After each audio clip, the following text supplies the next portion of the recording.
The words hovered in the silence like a shadow between us. We're moving in a different direction, EMTT from Human Resources said, his gaze fixed somewhere above my head. He cleared his throat. The leadership team believes new perspectives will benefit the division. I stared at him. 18 years of devotion suddenly meant nothing. My voice stayed calm when I finally spoke. And who exactly is taking over my position? Melody Jenkins. She joined us last month in market research. The floor seemed to tilt beneath me, the 20-something who's been here 4 weeks. 28, EMTT corrected, as if that made it better. She has an impressive academic background and brings innovative ideas that align with our new strategic vision. I laughed, a sharp, bitter sound that made him flinch. Innovative ideas. I built this division from the ground up. Our client retention rate is 98%. What exactly needs innovating? This isn't a performance issue, Ranatata. He slid a folder across the desk. We're transitioning you to senior advisor. You'll retain your benefits package. We value your institutional knowledge. Institutional knowledge. The words tasted like acid. That's what you call 18 years of relationships I've cultivated. The crisis I managed when our biggest client almost left. The nights and weekends I sacrificed with my daughter to keep this place afloat. EMTT's face remained unreadable. Professional, rehearsed. Your new workspace is ready. You can move your things today. The next morning, I watched Melody settle into my chair. My chair. Her manicured fingers tracing the desk edge as she arranged her things. A potted succulent. A framed certificate from her recent MBA. A motivational calendar. My new workspace sat in the corner, half the size of my old office, with a view of the building's ventilation system instead of the river. The plate on my door reading Division Director had already been replaced with Senior Advisor before I even arrived. The team meeting began at 9 o'clock. My team, my people.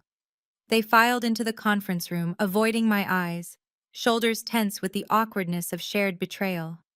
Melody stood at the head of the table, my spot, her youth painfully apparent in her nervous stance.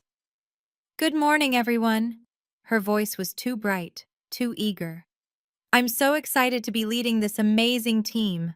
I've been reviewing our client portfolio and have some thoughts on restructuring our approach.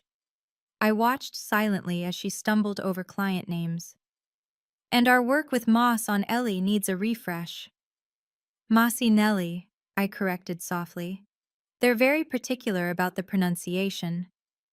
20 pairs of eyes swung toward me. Melody's smile tightened. Right, thanks for that, Regina. Ranatata, of course. Sorry about that. She laughed nervously as I said nothing. I glanced down as my phone vibrated with a message. The sender made my heart leap. Dario Massanelli, heir to the Massanelli Empire, and my main contact for our largest client. First meeting confirmed. Tuesday, 8 a.m., usual place. Curious about recent changes. I slipped my phone back into my pocket, allowing the tiniest smile as Melody fumbled through explaining project timelines. She clearly didn't understand. My fingers tapped lightly against my thigh, counting down. 3, 2, 1. Excuse me, Jaime from Finance interrupted. But doesn't this timeline conflict with the Massanelli quarterly review? Melody blinked. We can adjust. The Massanelli review requires 6 weeks of preparation, Anna from Analytics added. We always block that time.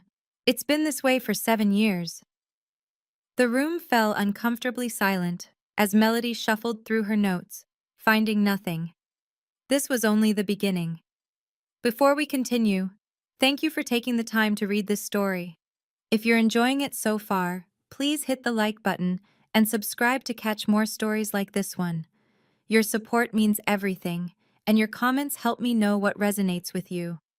Now, let's return to how this corporate nightmare unfolded. My name is Renata Vega.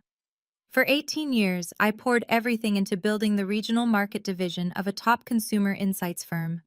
I had started as a research assistant and climbed to division director through sheer determination and strategic brilliance. I knew every client personally. I remembered their children's birthdays. I solved problems before they became disasters. I was 46, the first silver strands showing in my dark hair, earned through years of stress and sacrifice. My daughter Zoe had grown up watching me work late nights, miss school plays, and postpone vacations. Just until this project wraps up, I'd always say. The projects never stopped. The signs of my impending removal had been subtle at first. CEO Jerome started taking Melody to executive lunches without explanation. My meeting invitations vanished from my calendar. Technical glitch, it claimed. Projects I had nurtured were suddenly reassigned for fresh perspective. I should have seen it coming. Jerome had been steering the company toward a younger image. Digital natives understand today's market, he'd say during leadership meetings, eyes sliding past me to the younger team members. Never mind that our digital analytics platform was my initiative. After that first humiliating meeting, Melody summoned me to her office, my former office, where she had already replaced my awards with her framed diplomas. "I need your help understanding the Massanelli account," she said, panic edging her voice. "They've requested a strategic presentation for next week." I nodded, expression neutral. "The Massanelli's value tradition. They'll expect our standard quarterly review format, but I wanted to show them my new approach," she said, pulling up a flashy slide deck filled with animated transitions and industry buzzwords. I watched her scroll through it, noting 6 critical errors that would offend our conservative Italian clients. "This is certainly innovative," I said carefully. "You don't like it?" She frowned. "It's not about my preferences. It's about what works with this particular client." Her eyes narrowed. "Jerome hired me to modernize things, Renata. The company needs fresh energy." The subtext was clear. You're obsolete. That night at home, I sat at my kitchen table, laptop open, a glass of wine untouched beside me. Zoe found me there at midnight, still staring at my email. "Mom, are you okay?" I looked up at my 20-year-old daughter, her face concerned. "They replaced me," I said, the words still strange in my mouth, "with someone younger, someone with less experience than you have babysitting." Zoe slid into the chair beside me. "That's insane. You built that place." "Apparently, that's the problem. I'm too established." "You mean too expensive and too smart?" Zoe said fiercely. "Too intimidating for some insecure CEO." I smiled sadly. "Maybe." Zoe squeezed my hand. "So, what's your plan?" "Plan? Mom, you always have a plan. You're the queen of contingencies, remember?" She pointed to the notebook beside my computer. "What's plan B?" I looked down at the notebook where I'd started jotting ideas. "I'm working on it." "Good," she said firmly. "Because you taught me never to let anyone take what's yours without a fight." The next morning, I went back to work early before most of the team arrived. I sat at my small corner desk, meticulously organizing files when Melody walked in, already looking stressed. "Morning," she said briskly, barely glancing my way. I watched her rush into her office, close the door, and make a frantic phone call. Through the glass, I could see her gesturing, her face tense. At precisely 8:15, my phone lit up with a message from Jamie in finance. "Emergency meeting called." Massanelli threatening to pull account after receiving Melody's new proposal. I tucked my phone away and waited. 3 minutes later, Jerome himself appeared, walking briskly toward Melody's office. "Where's the Massanelli file?" he demanded, loud enough for me to hear. I continued quietly sorting papers, pretending not to notice the crisis unfolding. By 8:30, Jerome emerged from Melody's office and headed straight for my desk. "Renata," he said, his businessman's smile firmly in place. "We need your expertise on a sensitive matter." I looked up, expression mild. "How can I help?" "The Massanelli situation. Has there been a misunderstanding with our oldest client? I asked innocently. Jerome's smile tightened. Melody tried introducing some updates to their service package. There's been pushback. That's unfortunate. I maintained eye contact, making him squirm slightly. We need you in the emergency meeting. You know Dario better than anyone. I nodded, gathering my notebook. Of course, happy to help. The conference room was tense when I entered. Melody sat at the head of the table, face pale, Jerome next to her. The speakerphone in the center connected us to Dario Massanelli in Milan. We have Renata joining us now, Jerome announced. Dario's voice immediately warmed. Buongiorno. Finally, someone who understands our business. Bijuro, Dario, I replied, slipping into the Italian pleasantries I knew he valued. Come, sta la familia. How is Sophia's university experience going? Brillante, she loves Oxford. She was just asking about your Zoe. I could feel Melody staring at me as I navigated the conversation with ease, gently steering Dario back to his concerns, explaining the miscommunication about his account, and assuring him that his preferred approach would remain unchanged. By the call's end, Dario was laughing. This is why we trust you, Renata. You understand the value of relationships, of history. After we disconnected, Jerome cleared his throat. Excellent work, Renata. This is exactly why we value you as an advisor. I smiled pleasantly, happy to help. If there's nothing else, I should get back to my transitional duties. As I walked out, I felt Melody's eyes burning into my back. The first move in a long game had been made. What she didn't know, what none of them knew, was that I'd been planning for this possibility for years. Because in this industry, the biggest mistake anyone can make is believing job titles matter more than relationships. Over the next week, a pattern emerged. Melody would announce sweeping changes to our processes. Clients would resist. I would be called in to advise. Client relationships would stabilize.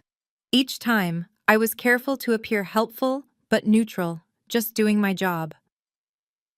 I would smile when Jerome thanked me for salvaging another situation. In reality, I was watching, learning, cataloging every misstep while keeping meticulous notes on all client interactions. The division ran on relationships I had nurtured for nearly 2 decades, connections that existed nowhere in the company's formal documentation because they lived in trust, shared experiences, and personal history. 2 weeks after my demotion, Melody called me into her office. She'd removed my awards shelf and replaced it with a meditation corner complete with a small fountain. The gentle burbling water couldn't mask her anxiety. I need the background on the Westerly account, she said without preamble. They're refusing to work with anyone but you. I nodded.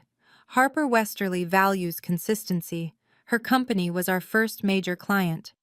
I know that, Melody snapped. I read the file. What I need is whatever you know that isn't in the file. I considered her for a moment. Harper's son has autism. She schedules all meetings around his therapy appointments on Tuesdays and Thursdays. She never takes calls between 2 and 4 p.m. She prefers data presented visually, needs time to process information before decisions, and values honesty above all else. Melody scribbled notes frantically. Why isn't any of this documented? It's personal information shared over 15 years of building trust. Not everything belongs in a database. Her eyes narrowed.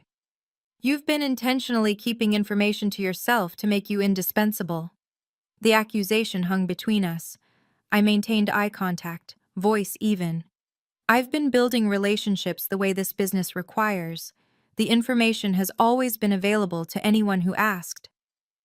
Well, I'm asking now, she said, sliding a legal pad across the desk. Write down everything about every client, everything you know that others don't. I took the pad, of course, happy to help with the transition. That evening, I called Harper Westerly from my personal phone. They've got that child running your division. Harper's incredulous voice filled my kitchen. Jerome has finally lost his mind. She's trying her best, I said diplomatically. Her best included sending me a proposal that ignored our entire sustainability initiative, Harper replied. Then she suggested meeting during Ryan's therapy time. When I declined, she asked if I could just skip it this once. I winced. I'm sorry about that. Don't apologize for her. What's really going on, Renata? Why would they sideline you? Fresh perspectives, apparently. Harper snorted. Cheaper perspectives, you mean? Our contract renewal is coming up next quarter. I hope they don't expect the same terms without you at the helm. I made a non-committal sound. I'm still with the company as an advisor. For now, Harper said knowingly. Let me guess. They'll phase out your position once they think they've extracted what they need. The conversation shifted to her son's progress, but Harper's insight lingered. She wasn't wrong. My senior advisor role was clearly temporary, a convenient way to extract my knowledge before discarding me completely. The next morning, I handed Melody my client notes, a carefully curated collection that included everything generally known within the team, but omitted the deeper personal connections and insights that made the relationships truly valuable. This is it, I confirmed. Melody flipped through the pages, frowning. The essentials, I added. The rest comes with time and relationship building. She muttered something under her breath that sounded like convenient before dismissing me. That afternoon, our team gathered for the monthly progress meeting.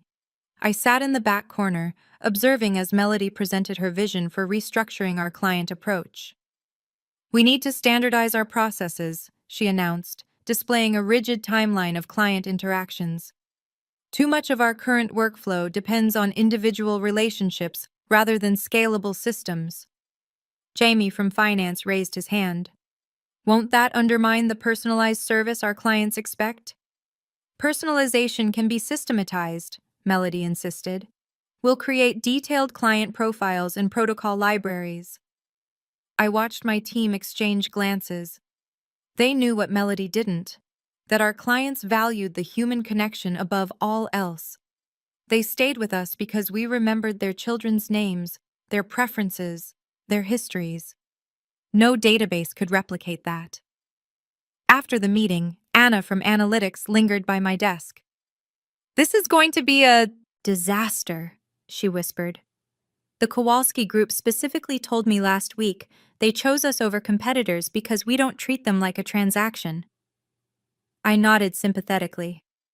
Change can be challenging. That's all you have to say. Anna looked shocked. You built this approach. You're just going to watch her dismantle it? I met her eyes calmly. I'm in an advisory capacity now. Melody has the authority to implement her vision. Anna studied me. You're planning something. I smiled slightly. I'm adapting to my new role just like everyone else. Right, Anna said, clearly unconvinced. Well, when this ship starts sinking, I hope you've saved some lifeboats for the rest of us. As she walked away, my phone buzzed with a message from Dario Massanelli. Meeting request denied. New process not compatible with our expectations. What's happening over there? I pocketed my phone without responding. The cracks were beginning to show. By the 1-month mark of Melody's leadership, client complaints had doubled. 3 smaller accounts had already announced they were exploring other options. Team morale plummeted as Melody implemented rigid reporting structures that doubled everyone's administrative workload. Jerome started appearing in our department more frequently, his forced smile growing thinner with each visit. I maintained my quiet corner position, diligently completing the increasingly meaningless tasks assigned to me while watching the division I'd built begin to crumble. You need to do something, Jaime cornered me in the break room. Ferguson Hotels is threatening to walk. That's $1 million account. I'm sure Melody has a plan, I replied, stirring my tea.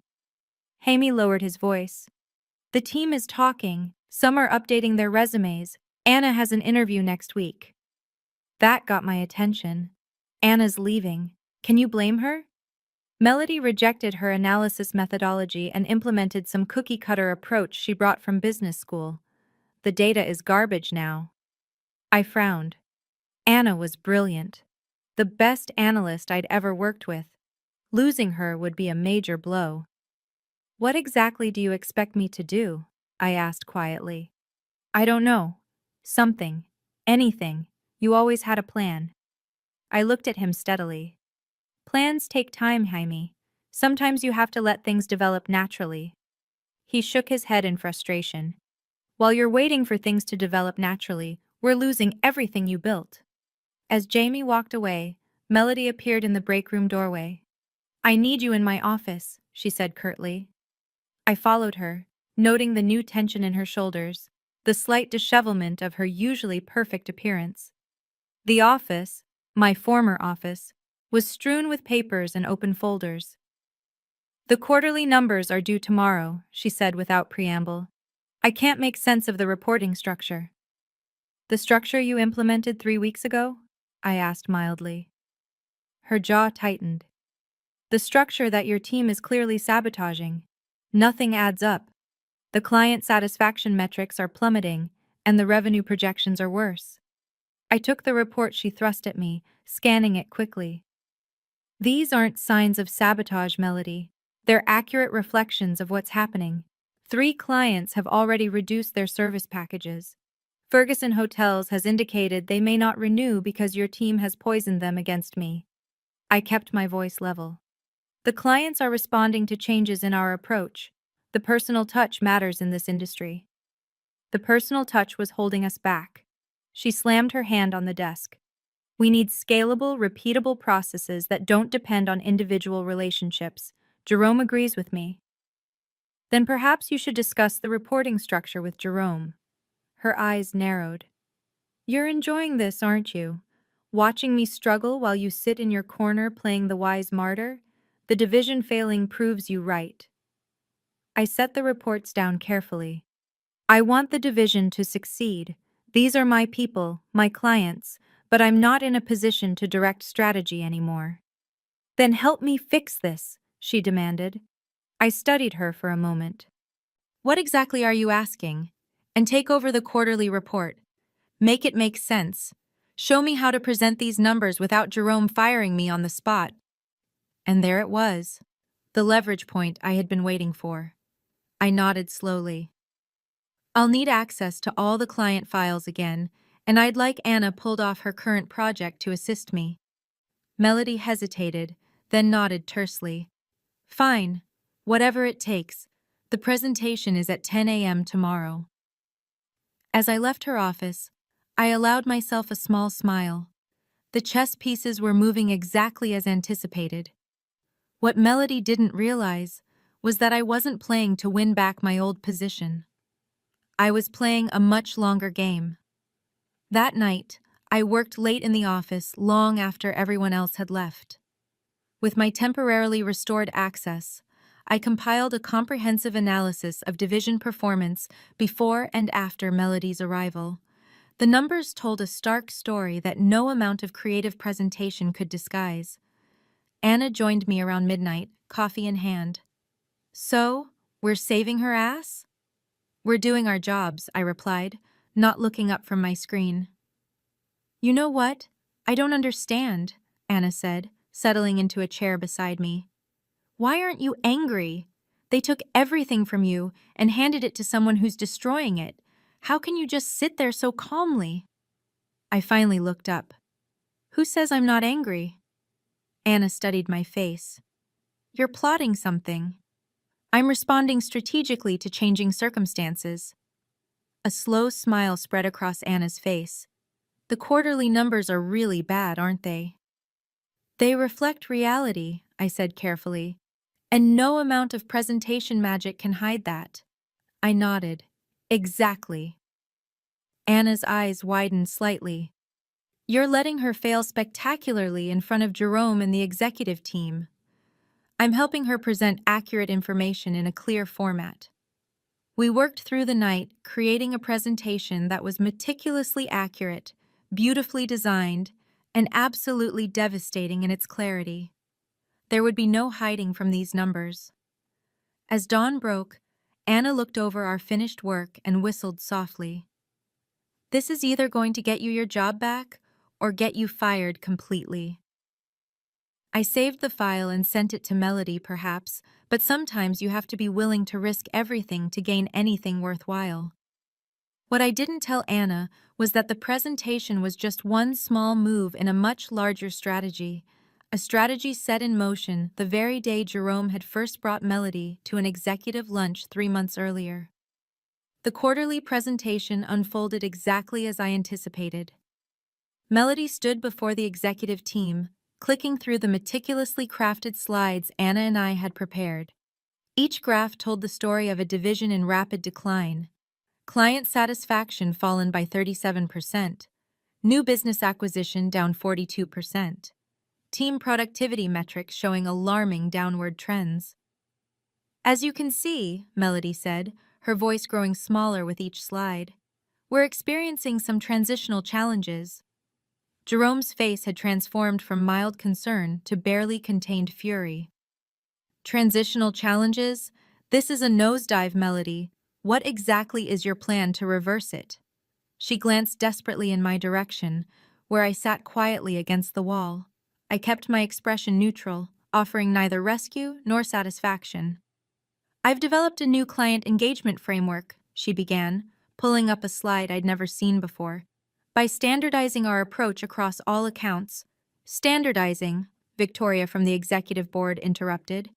Our competitive advantage has always been customization. Yes, but customization isn't scalable, Melody argued. Growth is irrelevant if we're losing existing accounts, Jerome cut in. Ferguson Hotels is worth $3 million annually. I received a call yesterday saying they're reviewing their options. The room fell silent. Melody's hands trembled slightly as she gripped the presentation remote. Perhaps Renata has some insights, Victoria suggested, turning toward me. Given my history with these accounts, all eyes shifted to my corner. I straightened slightly. The relationships with our key clients have been built over many years. They value consistency and personal connection. Rapid changes can be unsettling for them. That's putting it mildly, Jerome muttered. This is a disaster. Melody's face flushed. I was brought in to modernize the division. You said we needed fresh perspectives. Fresh perspectives? Yes. Complete dismantling? No. Jerome closed his laptop with a snap. We need immediate damage control. Renata, can the Ferguson account be salvaged? I paused, letting the question hang just long enough. Possibly. Damon Ferguson and I have a strong working relationship. I could reach out personally. Jerome nodded briskly. Do it today and review all at-risk accounts. He turned to Melody. We'll discuss your role after this crisis is contained. As the meeting dispersed, Melody cornered me in the hallway, her voice a harsh whisper. You set me up. That presentation was designed to make me look incompetent. I met her gaze calmly. The presentation showed accurate data, nothing more, nothing less. You're enjoying this, aren't you? Watching me fail so you can swoop in and save the day. I kept my voice low. I didn't create the situation, Melody. I'm simply responding to it. Her eyes narrowed. This isn't over. I watched her storm away, knowing she was right. This wasn't over, but not in the way she imagined. Back at my desk, I made the call to Damon Ferguson. His gruff voice answered on the second ring. Renata, about time. What the hell is happening over there? Growth pains, I replied smoothly. Nothing that can't be addressed. Your replacement suggested we eliminate the sustainability reporting that's central to our brand identity, he said, then pitched a standardized approach that completely ignored our unique market position. A misunderstanding. I'd like to meet to discuss your concerns personally, he grunted. My concerns are that the person who understood our business is sitting in a corner while some kid dismantles 18 years of partnership. Perhaps we could discuss this over lunch tomorrow. Fine, the usual place, noon. I hung up and found Jerome hovering nearby. Well? He asked anxiously. He's agreed to meet. I'll handle it. Relief washed over his face. Good. That's good. He hesitated. Listen, Renata. Perhaps we were hasty in restructuring your role. Once this situation stabilizes, we should discuss your position. I nodded noncommittally. Of course. For the next week, I moved methodically through our client list, meeting personally with each one, soothing concerns and rebuilding confidence. The team's mood lightened as accounts stabilized. Melody grew increasingly marginalized, relegated to administrative tasks, while I handled client relations. The power shift was subtle, but unmistakable. When I spoke in meetings, people listened. When Melody attempted to assert authority, sidelong glances came my way for confirmation. Exactly 17 days after the quarterly presentation, Jerome called me into his office. Melody sat stiffly in one chair. Victoria from the board occupied another. "Renata, thank you for joining us," Jerome began, his business smile firmly in place.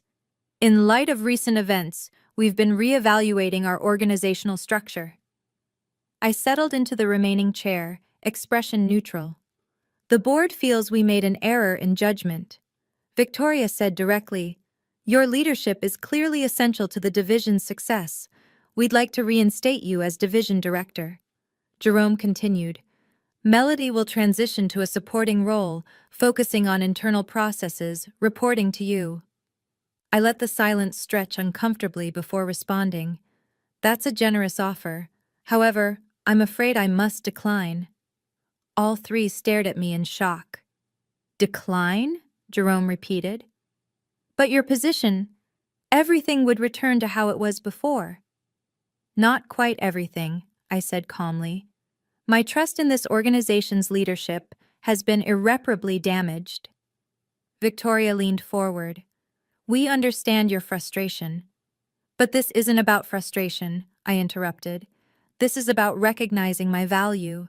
If that value is only acknowledged during crisis, then perhaps my talents would be better appreciated elsewhere." Jerome's expression darkened. "You're threatening to leave now?" "Not threatening, informing." I pulled a folder from my bag and slid it across the desk. "This is my formal resignation, effective immediately." "This is ridiculous," Jerome sputtered. "You can't just—" "I can," I said. "And I have another announcement. As of yesterday, I've established my own consulting firm." Victoria had already seen my proposal. I turned to her. "Isn't that right?" Victoria had the good grace to look uncomfortable under Jerome's shocked stare. "You approached our board member?" Jerome asked incredulously. "Actually," she admitted, "I approached her with a very compelling business proposition. I'll be offering specialized consulting services focusing on relationship-based client management," I explained. Victoria recognized the potential value immediately. Jerome's face reddened. "This is a conflict of interest. Your contract has non-compete clauses which apply only to direct competitors in our market space," I finished for him. "My firm operates in an advisory capacity across industries, perfectly legal. My lawyer confirmed it." "Your clients will follow you," Melody said quietly, speaking for the first time. "You've planned this all along." I turned to her. "Not all of them. Only those who value relationship continuity over corporate structure. My firm will be very selective about its clients." Jerome slammed his hand on the desk. "This is unacceptable. After everything this company has done for you, after 18 years of dedication, I was discarded without consideration." I corrected him. "That clarified my value to this organization perfectly." I stood to leave, then paused. "Oh, and you should know Anna from Analytics and Jamie from Finance have accepted positions with my new firm. They'll be submitting their resignations this afternoon." The silence that followed was deafening. "You can fight this," Jerome finally said, voice tight. "But you'll lose. We have resources you can't match." I smiled slightly. "Resources aren't everything, Jerome.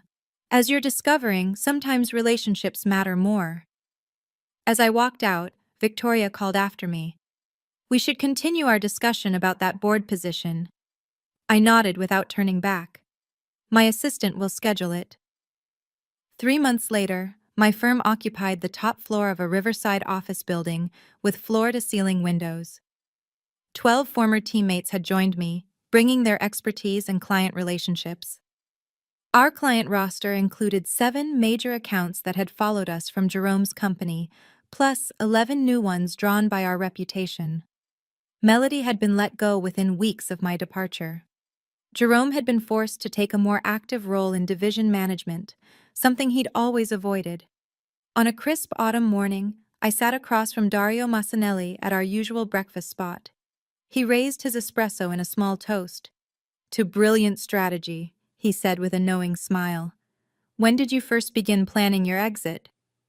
I sipped my tea before answering. The moment I noticed Jerome bringing Melody to executive meetings 3 months before my demotion. A wise business person always recognizes the signs, and you let the situation deteriorate intentionally. I corrected him. The best revenge isn't orchestrating someone's failure, it's creating your own success from their mistake. Dario laughed appreciatively.